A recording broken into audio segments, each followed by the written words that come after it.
Bom dia, Escola de Profetas. Bom dia. Bom dia, Juju. Bom dia, professora Thay. Bom dia, Escola de Profetas. Bom dia. Bom dia para você aí de casa também, que seu dia seja muito abençoado por esse vídeo. Que a cada palavra que escutar, a cada hino que ouvir, Deus venha lhe iluminar para que você venha aprender mais da palavra de Deus. Amém. E que bom que você tem buscado o Senhor através do estudo do ano bíblico aqui na Escola de Profetas. E saiba de uma coisa, que o Senhor tem grandiosíssimas promessas a se cumprir na sua vida. E uma delas, é através do estudo da palavra do Senhor. É o que nós vamos fazer aqui neste dia de hoje. Mas antes, nós vamos fazer uma oração para engrandecer o nome do nosso Deus. Oremos. Santo Deus e eterno Pai, nós louvamos o Senhor, porque o Senhor é bom e eterna é a tua misericórdia, Pai. Pai, que nesse dia de hoje o Senhor possa nos alcançar de uma forma sobrenatural, Pai, porque o Senhor é poderoso, Pai. Que o Senhor possa responder todas as nossas petições, que o Senhor possa curar todas as nossas enfermidades, ó Pai. Que o Senhor possa alcançar aqueles que estão afastados do Senhor, Pai. E o Senhor é grandiosíssimo em fazer milagres e nós pedimos um milagre em nossa vida nesse dia de hoje também, Pai. Nós colocamos o Senhor em primeiro lugar através de nossas orações, de nossos louvores e do estudo da palavra do Senhor também, Pai. Conduz o nosso dia conforme está nos planos do Senhor e que possamos alcançar os objetivos do Senhor lançado na vida de cada um de nós hoje, Pai. Obrigado por tudo, em nome de Jesus Cristo. Amém. E quem não quer ter Jesus pertinho de nós, não é verdade? E nós vamos louvar o Senhor com o hino 184. Quero ter Jesus comigo. Que esse seja o nosso anseio no dia de hoje.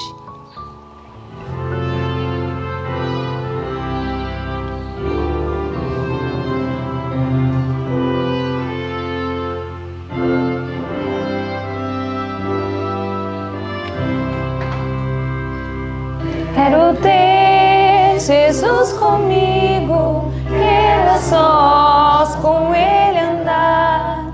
Quero ver seu lindo rosto, em seus braços descansar. Tendo fé no Salvador, descansando em seu amor.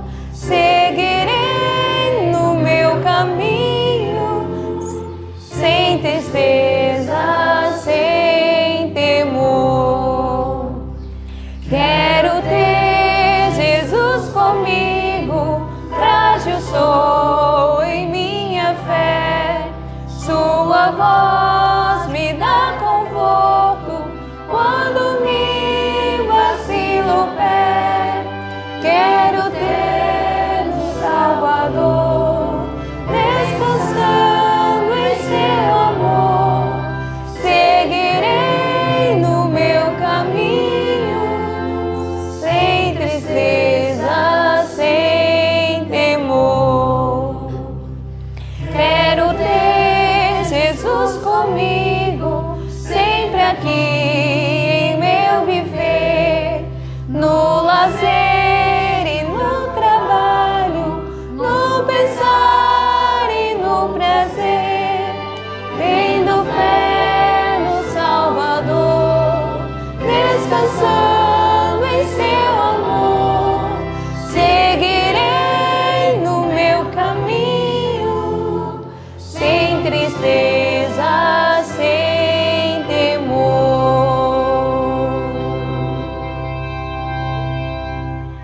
E agora, professora, vamos ficar com um momento que nós da Escola de Profetas gostamos muito, que é o momento de gravar um verso em nossos corações.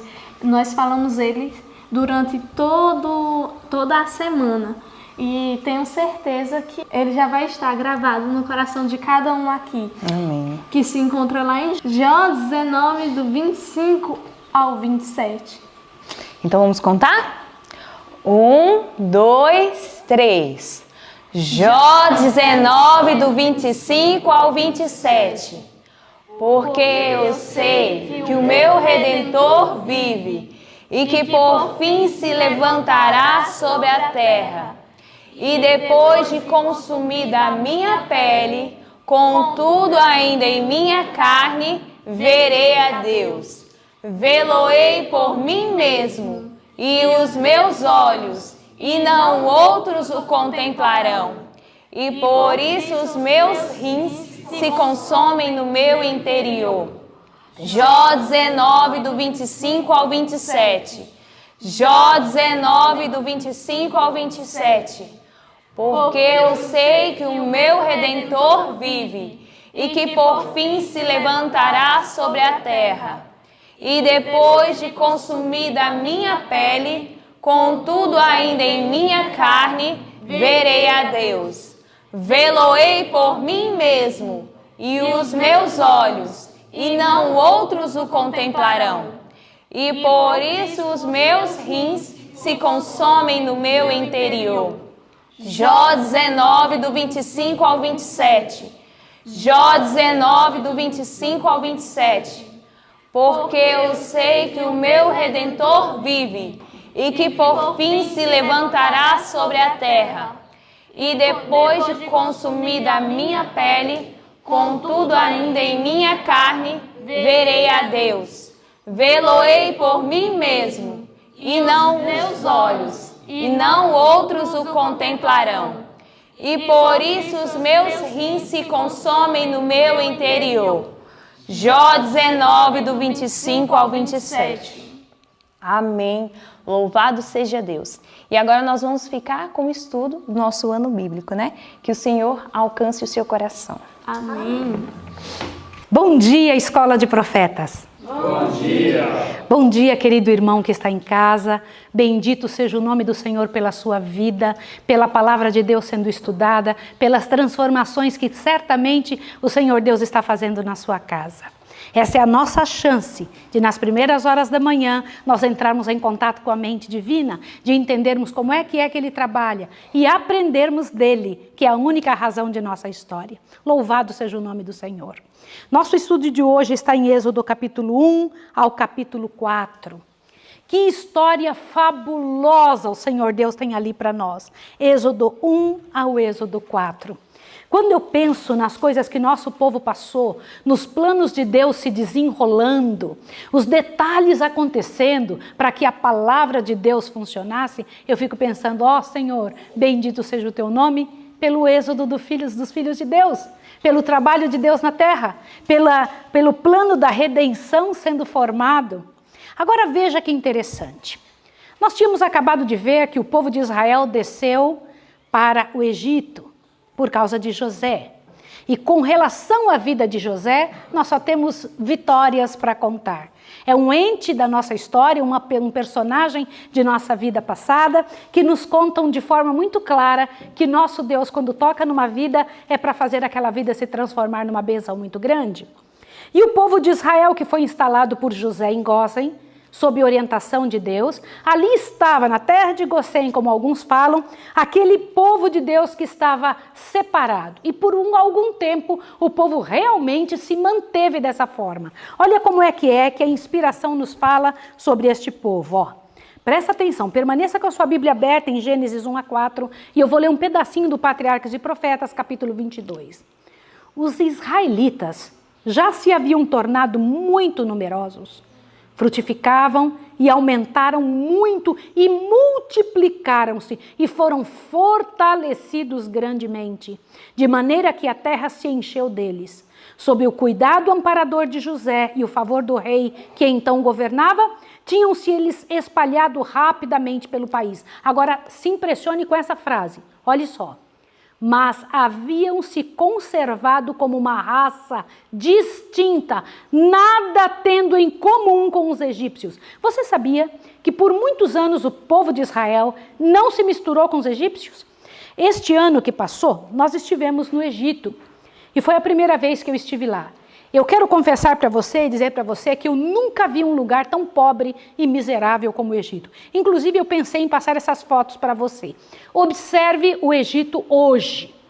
E o que me impressiona destas cenas que você está vendo, O povo morando em catacumbas, são chamadas as cidades cemitérios. Eles, como são pobres demais, não têm onde morar, eles moram no local dos mortos. Dá uma olhada nessa situação. A terra muito suja, imunda, um lugar muito sujo, é onde eles vivem, né? A maior parte do Egito tem essa característica que você está vendo nas fotos agora. Mas por que o Egito hoje, depois de tantos milênios, continua assim? Observe o que diz o livro Patriarcas e Profetas. Observe o que eu preciso te dizer antes que você compreenda o que a gente vai dizer em Êxodo 1, 2 e 3. Olha o que diz aqui, ó.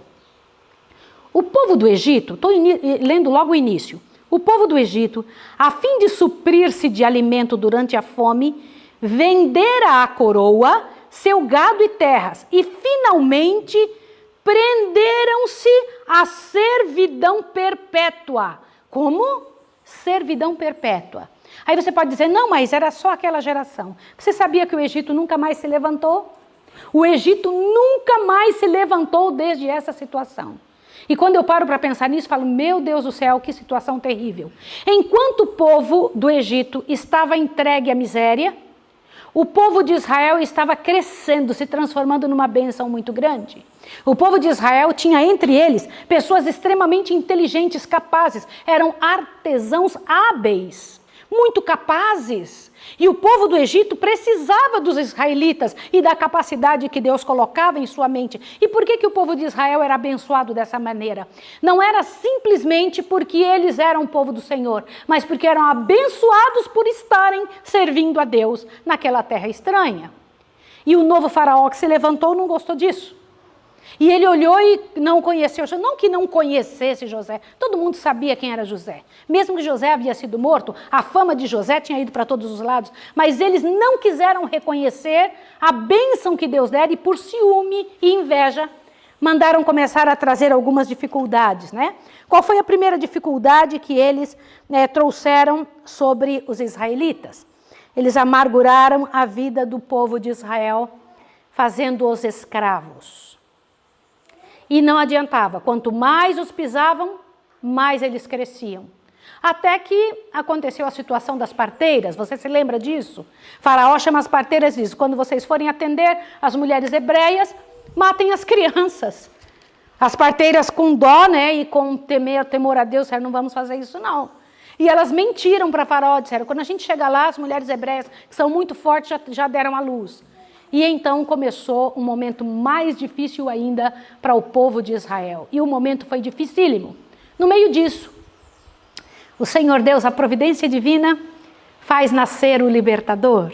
Moisés, aquele da linhagem do povo de Deus, se levanta. E a mãe, né, era Arão e Joquebede, você se lembra disso? Aquelas duas criancinhas ali, aqueles dois seres, vem a criancinha pequenininha e quando vê a criança pequenina, amam tanto, guardam por 3 meses, mas não aguentam mais, não tem mais como manter aquela criancinha, colocam num cestinho de junco e soltam no Nilo. Anjos de Deus foram até a filha de Faraó, que era estéril. Olha que coisa interessante. Algumas coisas nós não entendemos da vida. Algumas situações nós ficamos nos lamentando sem entender que pode ser que Deus esteja nos usando para completar o plano da redenção. Então ele chama aquela mulher que tinha um desejo muito grande de ter filhos e vai fazer tomar banho aonde? Exatamente em que lugar? Tanto lugar para ela tomar banho no Nilo, porque tinha que ser exatamente aquele. E ela ouve o choro da criança e ela manda trazer, é uma das crianças dos hebreus. E no meio daquela situação, quem estava olhando entre os juncos? Miriam ficou olhando entre os juncos. E então, Miriam, a gente pensa que Miriam foi muito corajosa, né, de ir lá falar com a filha de Faraó. Diz que foi os anjos de Deus que falaram para Miriam, vai lá correndo, fala com ela, fala com a filha de Faraó. E ela foi lá, você quer que eu peça para uma das hebreias cuidar da criança?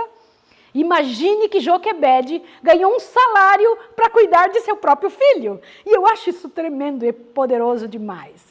E Moisés foi criado até os 12 anos com sua mãe. Por que até os 12 anos? Porque aos 12 anos, uma criança está formada para a vida. E eu quero comentar com você que é pai, com você que é mãe. Nós temos tomado uma posição tão diferente do nosso povo no passado, tão distante das instruções de Deus. Uma criança hebreia, aos 12 anos de idade, ela estava pronta para servir a Deus. Completamente pronta para dar continuidade à família e à ordem celestial numa casa. Hoje em dia as nossas crianças não têm o mesmo privilégio porque os pais não pensam do mesmo jeito. Entendem que as crianças são imbecilizadas.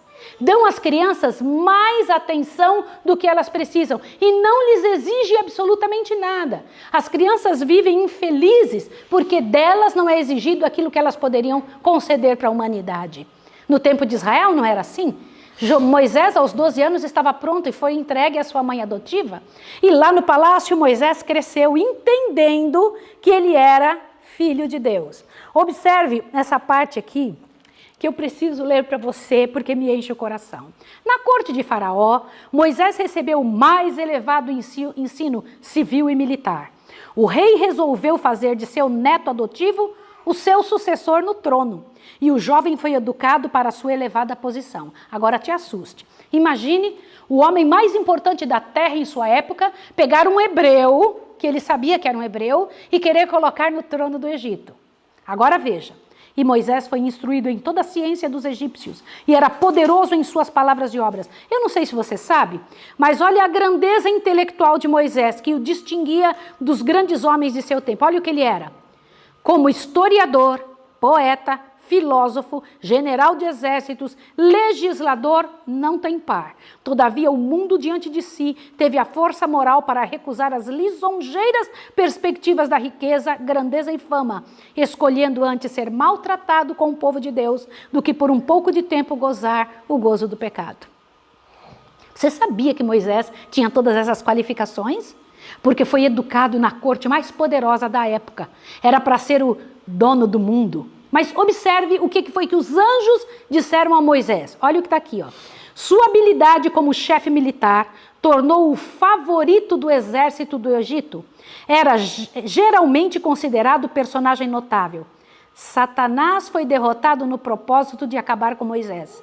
Moisés estava agora no maior posto. Mas perceba por quê. Olha, o mesmo decreto que condenava as crianças hebreias à morte tinha sido encaminhado por Deus de modo a favorecer o ensino e a educação do futuro chefe de seu povo.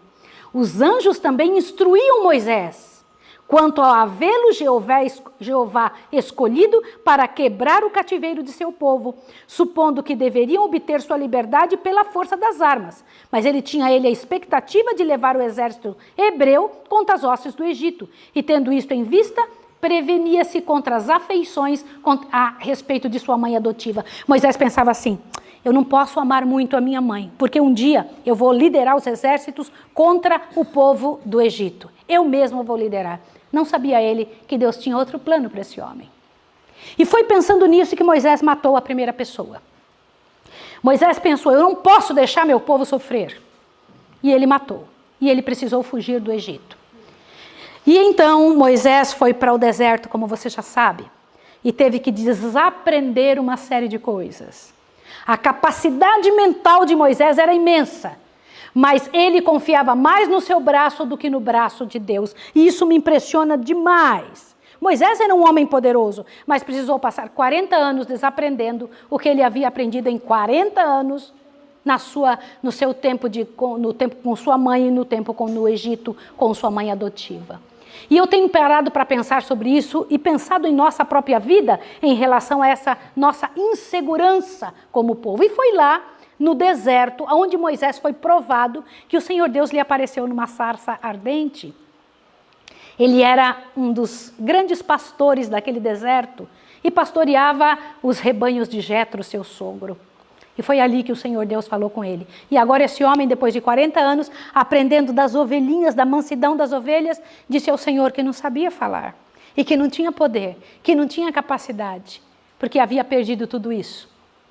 Na verdade, as pessoas se transformam em outras, né? Quando elas estão passando por situações muito difíceis. Mas Deus precisava que Moisés mudasse bastante, porque era o poder de Deus que tinha que passar por sua vida. E Deus haveria de tocar em pessoas através da vida de Moisés. Era essa a intenção do Senhor. E eu me lembro de uma situação em que Moisés falou, Senhor, eu não tenho poder. O que você tem na sua mão? Uma vara. Joga no chão, se transforma em cobra. Pega ela de novo, se transforma em vara. olha, pega a sua mão e coloca no seu seio. Ele colocou a mão por dentro da roupa. Quando voltou, estava completamente leprosa a mão. Coloca a mão de volta, mostrando, olha o meu poder, Moisés, olha o meu poder, meu filho. Você não precisa passar por essa situação. E o que me impressiona é que Moisés tinha muito medo, né? Muito medo. E disse, Senhor, eu não sei falar. Deus havia trabalhado na cabeça de Arão, seu irmão. Vai e se encontre com Moisés. Ele vai estar vindo de um lado do deserto e você vai estar indo para encontrá-lo. E então Moisés, olha que interessante. Arão foi boca para Moisés e Moisés foi para Arão como Deus. Eu sempre me impressionei muito nesse tipo de situação, né? Que o Senhor Deus disse que para Arão, Moisés foi um Deus, né? Só que aconteceu uma coisa interessante. E eu fico pensando nessa situação de Moisés com relação à sua esposa. Como era o nome da esposa de Moisés? Zípora. Ela tinha tido filhos com Moisés. E algo aconteceu muito sério que me impressiona com relação à vida dela, que eu não gostaria de forma alguma que acontecesse com nenhum casal hoje em dia. O que aconteceu? Zípora não queria deixar, por dó dos filhos, que as crianças fossem passadas pelo rito da circuncisão, por causa da dor que acontecia. E ela segurou as crianças e disse, não, Moisés, você não vai fazer isso. Isso é um ato sanguinário. E no caminho em que eles estavam voltando em direção ao Egito, aconteceu uma situação muito triste. Deus quis matar Moisés. E ao tentar matar Moisés, por culpa de quem? Não era por culpa de Zípora. Moisés é que deveria ter tomado a dianteira e dito, não, quando Deus fala eu não te obedeço, eu não vou seguir suas instruções. Olha que coisa impressionante, olha o que diz aqui. Em caminho, quando vinha de Midian, Moisés recebeu uma advertência assustadora e terrível a respeito do desagrado do Senhor. Um anjo apareceu-lhe de maneira ameaçadora, como se fosse imediatamente destruí-lo. Explicação alguma se dera. Moisés, porém, lembrou-se de que havia desatendido um dos mandos de Deus, cedendo à persuasão de sua esposa, negligenciar efetuar o rito da circuncisão em seu filho mais moço. Deixara de satisfazer a condição pela qual seu filho poderia ter direito às bênçãos do concerto de Deus com Israel. E de tal negligência por parte do dirigente, eu vou repetir, e de tal negligência por parte do dirigente escolhido de Israel, não poderia senão diminuir a força dos preceitos divinos sobre o povo. Zípora, temendo que seu marido fosse morto, e eu pergunto para você, você acha que Deus mataria Moisés, sim ou não? Sim. Deus teria matado Moisés. Própria Zípora pegou e circuncidou o menino naquela hora e jogou o prepúcio na frente de Moisés e disse, marido sanguinário. Vocês pensam que Zípora era boazinha? A própria Bíblia fala muito pouco dela, né? Calada, quietinha, mas ela tinha atitudes muito ruins. E então o Senhor Deus se levantou daquela situação, porque o que Deus pede tem que ser feito. Olha bem, olha o que eu vou te mostrar aqui, o Senhor Deus comenta. Enquanto vivesse, porém, na negligência de um dever conhecido, não estaria livre de perigo, pois não poderia estar protegido pelos anjos de Deus. Como? Você ouviu isso? Enquanto estivesse ou vivesse na negligência de um dever conhecido, não estaria livre de perigos, pois não poderia estar protegido pelos anjos de Deus. Esta é a mesma realidade nossa. E olha como termina esse capítulo. No tempo de angústia, precisamente antes da vinda de Cristo, os justos serão preservados pelo ministério dos anjos celestiais. Não haverá segurança para o transgressor da lei de Deus. Os anjos não poderão proteger, então, aqueles que estão a desrespeitar um dos preceitos divinos.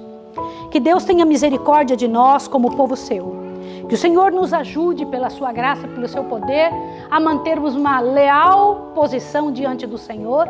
E ainda que haja Faraó se levantado contra nós, levantemos a cabeça e dito perante o Senhor, Senhor, trabalhe em favor do seu povo, trabalhe em meu coração e minha vida, me dê força para me manter diante de ti como teu escolhido para esse tempo. Vou orar com você, vamos orar juntos? Vamos lá?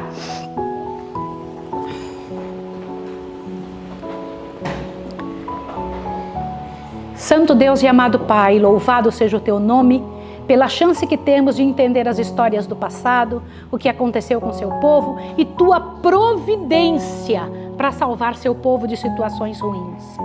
Pai, obrigada pela vida de Moisés que ainda vive até hoje. Louvado seja o teu nome por tê-lo ressuscitado.